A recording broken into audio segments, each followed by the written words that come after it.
Hey guys, Wadeboshiverson here. Welcome to Redding, California. I stayed in Ashland for a couple of nights. I'm pretty sick, but I was actually really miserable a couple of days ago, so I think I'm sort of on the downward end of the slope. Um, but there's really not much for me to show you here. There's this sundial bridge that apparently is very famous, and it's a bridge with a pole. Who'd have thought that a bridge has a pole? So I really don't have a great video to show you guys. I could have taken a video of the sundial bridge that get a watch or a phone. It tells you the time. You don't need a damn bridge to tell you the time. Anyway, um, point of this video is I'm going to take the topic, take a certain topic that's been covered by, say, ESPN, First Take, whatever, in basketball and sort of give my reactions to it or thoughts, whatever. So if we like the idea of this, we can continue. Sorry, that light looks horrible. Um, so if you like this, let me know, and I can do it every once in a while. And I also will have my upcoming preseason rankings for each division, opinions on the teams, the players, etc. Those will be coming up in a total of 7 videos before the end of the season. But first of all, I wanted to take the $2.7 billion is the new TV contract that was signed between ESPN/ABC and TNT with the NBA to broadcast games, and how that's going to be doled out. So, in case you're wondering, that's about a $1 billion size more than what they are currently receiving from the TV markets, and um, that'll take place in 2015, 16, I believe it is. 16, 17, one of the two. Um, but that should raise the cap to approximately $80 million. Uh, Now, what the talk is how do you adjust that? How do you configure that? And also, how do you handle max salary guys? So here's the thing. The max salary obviously needs to go up. So the max salary should, in my opinion, go up exactly as the cap is going to go up. So the cap's going to go up to 80 million. That's 14 million over 66 right now. So call it a, what is that, 20%? That sound about right? 20% raise. Um, that's what I think it'll be. Anyway, but what I'm saying is that that needs to be incremental to match up with the salary maximum contracts. Uh, there's been some talk about eliminating the max contracts, um, and I don't think that's a good idea. I think you need to have the max contract for a couple of reasons. One, would you mortgage your entire franchise to get LeBron James? The answer is yes. You would pay him $70 million, $80 million. He's grossly underpaid right now. The problem with a guaranteed contract is if that LeBron James signed, say, this $80 million contract for 7 years, and he gets ran over by a bus and breaks both his legs, they're still paying him $70 million for the next 7 years. That's the problem. So it'll shoestring a franchise if you were to open it up like that, because LeBron James is worth that amount of money. But because it's guaranteed, I don't think you can open it up like that. Because you would have franchises that would be in turmoil for 7 years at a time. One injury, 7 years of turmoil, done. It should go up, though. Obviously, I think it needs to go up quite a bit, since the cap is going to go up. The thing I want to propose is this. I think that there needs to be a franchise tagged ability. So you can give one max contract to one player. So I can give the max contract, say it's $25 million over 5 years, 125. I think that's what Carmelo signed. You can get one of those, and that has to be a current player on your team. That if you submit this franchise tag that I'm quoting, That's the team they have to sign with. You're stuck there, no buts, ands, or ifs. You get one of those players each. So that way, you never have LeBron James going to Miami. You never have Chris Bosh going to Miami. You never have any of these mega superstars teaming up. That's the problem. Parity is so important. And right now we're seeing some of the most atrocious basketball from the East, where you really only give a damn about one or two teams a year from the East. And the West, it's beating itself up.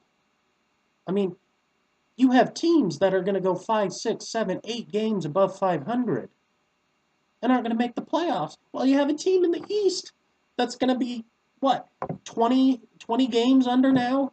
And they're probably going to make the playoffs. I mean, you're below 500, you're making the playoffs. It can't happen.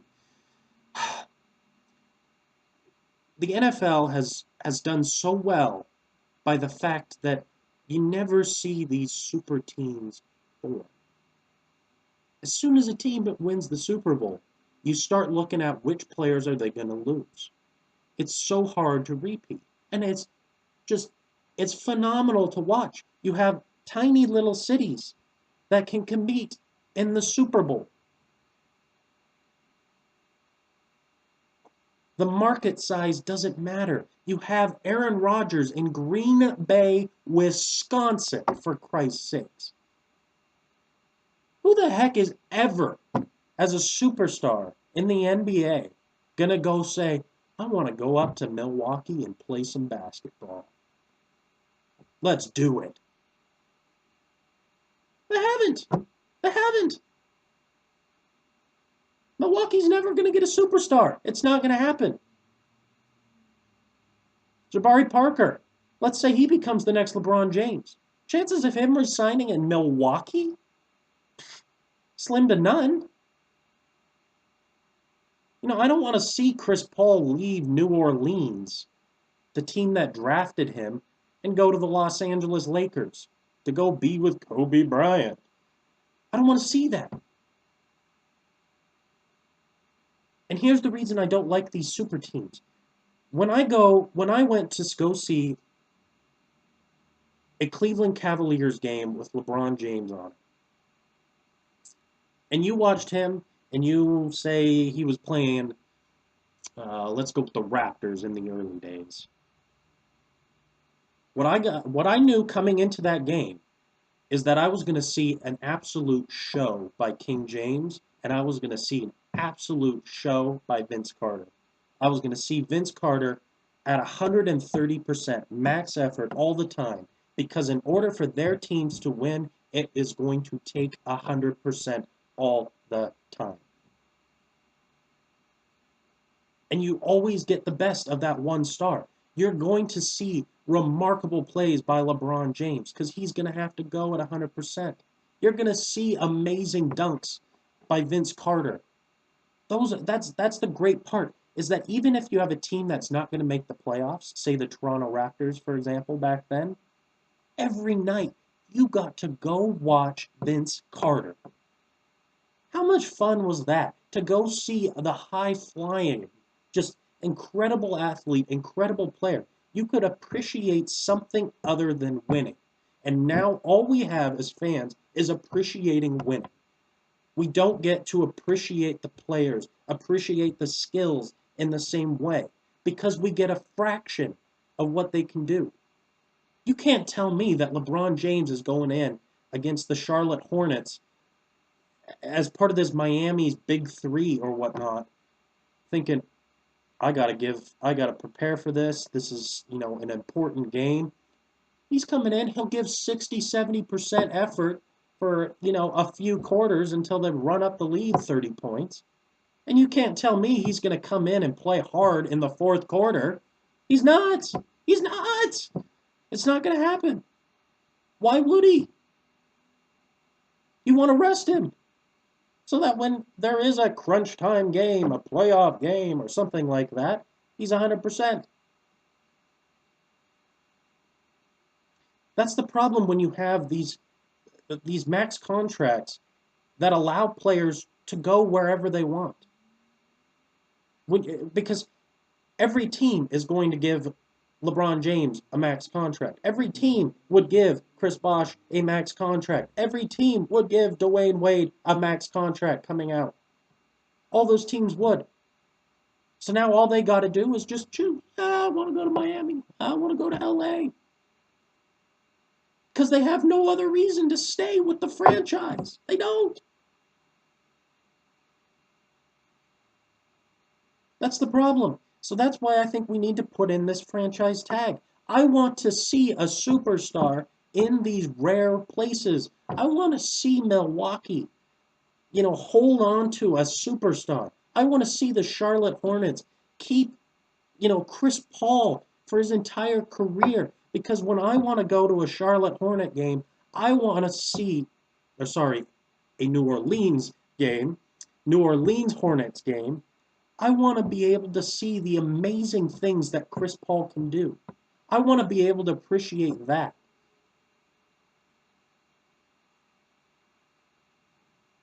But now if you're a team like the Bobcats, like the Hornets, like the Bucks, what are you going to go watch? LeBron James comes to town. I'm not going to see him, at 100%. I'm going to see, pass the ball around. And I'm going to see an absolute doormat of a team being my team. I don't have anybody I want to watch. Who can I watch on that team?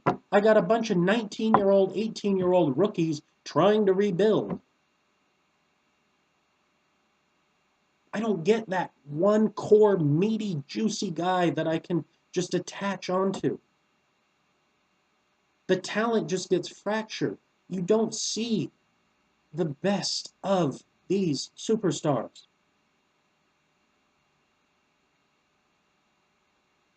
Just think in the last 10 years how many times we've seen guys leave from a small city and go off to New York. Darren Williams, for example. Steve Nash, leaving Phoenix for Los Angeles Lakers. Chris Paul, leaving New Orleans for the Los Angeles Clippers.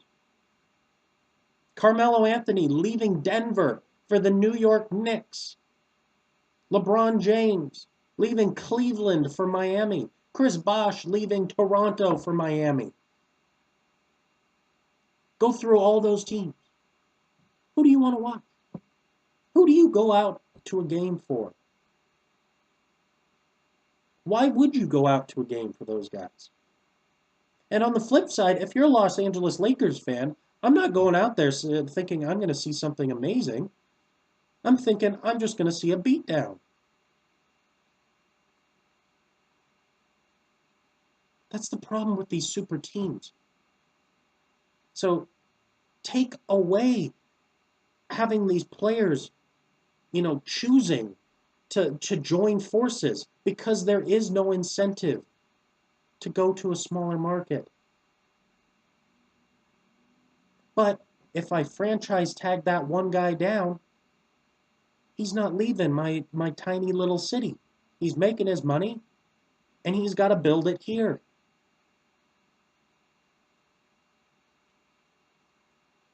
Then I get to watch that guy. I get to have my fan base grow around that man, around that superstar. Everything's built upon this superstar. And if he gets hurt, then I'm okay. I still only have a fraction of my total payroll going to that guy. And the next time when I have an opportunity to get a new superstar, I lock him up with that franchise tag. That's what I'm saying. So I think that they need to consider that. They talk about these teams losing money. Well, it's going to be a sellout to go watch LeBron James. You put LeBron James, with a bunch of high school kids. No matter what city, no matter what record, it is going to be a sellout crowd. You bring Vince Carter into Denver, back in his prime. with the Raptors, when the Raptors came to town, it's going to be a sellout because everybody wants to go watch the great Vince Carter. Even if you're a losing team, even if the Raptors were a losing team, which they were, it was going to be a sellout to go see Vince Carter. Kobe Bryant's Lakers. You wanted to go see Kobe Bryant. See if he was going to put up 50 points. Allen Iverson with the Sixers. You wanted to go see if he was going to be able to do something unbelievable. But you no longer have that. With the new Cleveland team, I'm not expecting to see something miraculous from LeBron James in a regular season game. Because it's coasting. They're already talking about the playoffs, about being in the playoffs, about resting him from day one.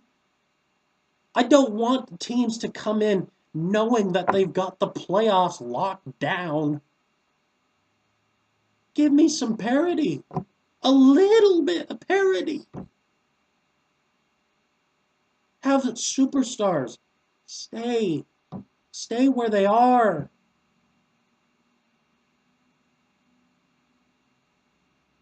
Could you imagine if Carmelo Anthony left the Knicks and say joined forces in Chicago? You think more people are going to go to a Chicago Bulls game? It's already a sellout. They already have a good team. But you take Carmelo Anthony off of the Knicks, who do you think's going to go to see a New York Knicks game? What, am I going to go watch Andrea Bargnani? Nobody's going to go watch an Andrea Bargnani-led Knicks team. But if you keep Carmelo Anthony, people are going to go watch him. Kevin Love in Minnesota, nobody's going to come out to watch a 17-year-old rookie. But I am going to come out and go see Kevin Love, a 6'11" big man that can shoot the three unbelievably well.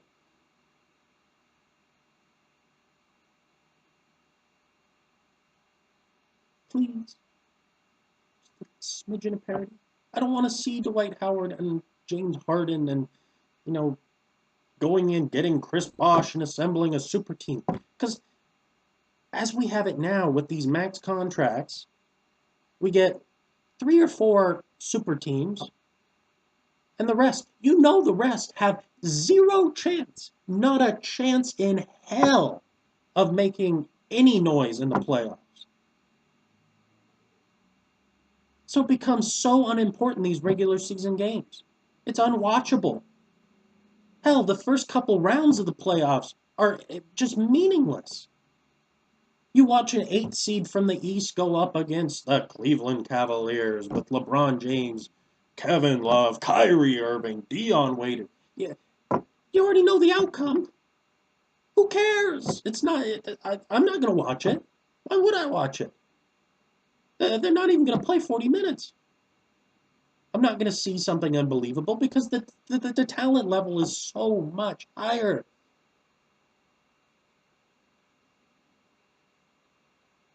But if you spread the wealth, who knows what's going to happen? When you go to the NFL playoffs, you don't know who's going to win the Super Bowl. You don't know. You can say there's a favorite. Seattle wasn't the favorite. But they won it. When you go back to when the Giants won it as a wild card, nobody thought they were going to win the Super Bowl, but they did. Last year, could you have predicted that the Miami Heat were going to make the NBA Finals? Yes, I said so. I said they'd be the NBA Finals. It was easy. I didn't even have to consider another team from the East. The Pacers, please, come on. That was the only other team that you could even resembling, think about. You knew it was going to be Pacers, Thunder, because of their super team, of course, the Spurs, and the Heat. Coming into the season, coming out of that East, I think Chicago's a laughingstock, but fine. If you really think that Derrick Rose is going to beat up on LeBron James, please. But anyway, you have Chicago, according to some. You have Cleveland. Can I think of anybody else? Who else from the East can even remotely challenge that team?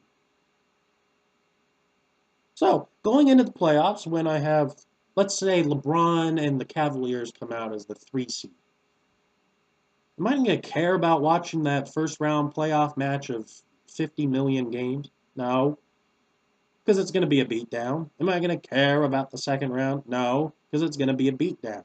Am I going to care about the third round? Meh, maybe. If Chicago's as good as everybody thinks, maybe I will. It makes nothing worthwhile watching until you get to the end.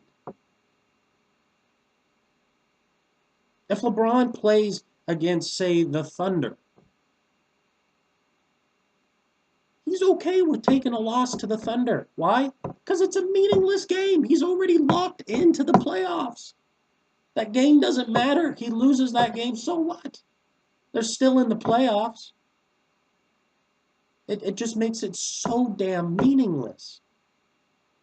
I don't want to see the Spurs Tim Duncan sit on his ass on the bench for, 30 games a season, because those games don't matter. It doesn't matter. It's like an exhibition game. It doesn't matter. You already know who's going to the playoffs.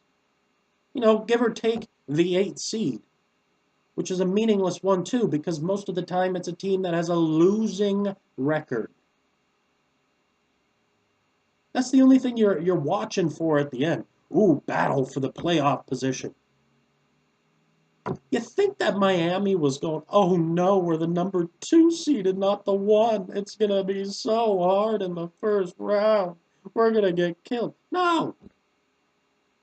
Because the 8th seed sucks. The 7th seed sucks. The 6th seed sucks. The 5th seed sucks. The 4th seed sucks. And the 3 seed sucks. It doesn't matter. You already know you're going to win those games. You go over to the West. Were you thinking that Portland Trailblazers with LaMarcus Aldridge and Damian Lillard are going to torch the San Antonio Spurs or the Oklahoma City Thunder? No. You didn't. And Portland was a good team. But again, why am I watching that? I don't care. I know who's going to win ahead of time. It's too easy. I'm not going to see Tim Duncan log 40 minutes. I'm not going to see the best of Tim Duncan, the best of Manu Ginobili, the best of Damian Lillard, the best of LaMarcus Aldridge, because they know the outcome. They know the outcome before it happens. Parody. Please. Franchise tag. Leads to parody. Kind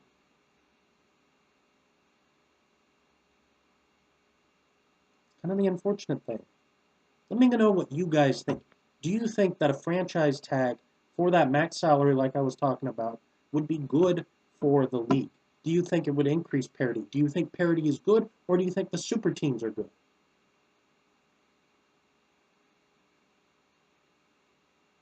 Anyway, guys, that's all I got for today.